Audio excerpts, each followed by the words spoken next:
Hello mga guys, what's up? Ayan, kamusta kayo?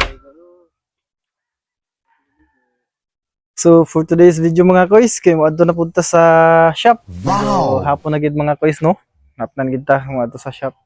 Bisitahan na po nato ang A's and L's printing shop. And of course, pauban gihapon ako si Toys Raymark. Wow! So, panoorin din niyo mga guys ang amuang update nga kuan vlog actually news casting mo naga-practice mig reporting mga guys.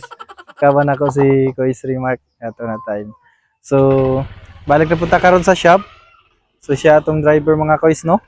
Tara, banimin ninyo mo ato ta kay bisita na punta dito, bisita na to si Kois Arnie. Kung siya gid dito premier nag-duty na gid mga kois kay karon man kung adlaw mga kois bisita naghimo sa kuan mga kois update sa mga papel lagi para sa kuan sa bangko na video bisita kaya nahap na gid ta mga kois. So let's go na ta mga kois.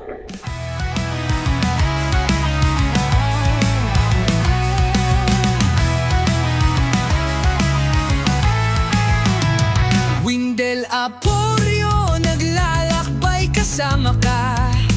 Mga alaala na hindi makakalimutan. Sa bawat hakbang may bagong kwento, at ikaw ang kasama ko. Sa bawat paglalakbay, sa bawat padak ng ulan, kasama kita. Sa bawat patak ng ulan, kasama kita. Sa bawat pagbangon, kasama kita. Sa bawat pagbagsak, kasama kita. Windel Aporio, naglalakbay kasama ka. Mga alaala na hindi makakalimutan. Sa bawat hakbang may So good. Alright, dyan na karon mga kois. We're here na sa A's and L's printing shop. Wow! Hi Bishi. Seryoso ha sa tong Bishi. Ipagin mo na agad. So, diyan namin sa shop mga kois. With Kois Raymark and Kois Arnie. Busy siya mga kois. So, busy na mga kois. Diyan namin karon sa shop mga kois.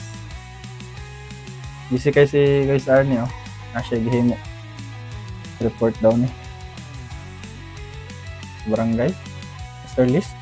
Okay. So, siya gihimo mga kois. So, ipakita na ko sa inyo mga kois ang among gamit diri sa shop. Okay. So, nami mga kois, printer. Ayan. A's and L's printing shop. Epson. Muna mga kois among gamit sa printing. And napod mi mga kois. Sige na ba karoy? Napod mi photocopier machine. Ano siya mga kois. Ang panani kay brother ang brand. Nasad mi cutter mga kois. And nas mi cutter. And then ano pa? Syempre laptop. Kois Arnie ang amuang kuan. Ang amuang head. Ang labawong kuan makagagahong. Ginagawa mo. Tapos unsa pa man? Napa mi ibang gamit mga kois. Napad ri sa kuan. Napod mi book binder, nami book binder, tapos nami scanner. Kanang ink man na siya mga kois sa amuang kuan. Photocopy. Yeah, muna siya ang among table, long table na kanang gamay lang siya. Siyempre, speaker. Buta lang yung speaker mga kois, no? So, nagahimo mi mga kois og kuan. Naga-pictorial mi mga kois, muna siyang among kuan. Tarang! Pictorial mi tapos gi-frame pod namo mga kois. So daghan po na siya. Tatan ninyo. Daghan na siya. Ang uban gipangkuha na mga kois niya, na-deliver na pod namo sa mga schools. Muna ang atong update din sa shop. Init, ginito na ako mga kois. Singot na kayo mga kois. So, that's it.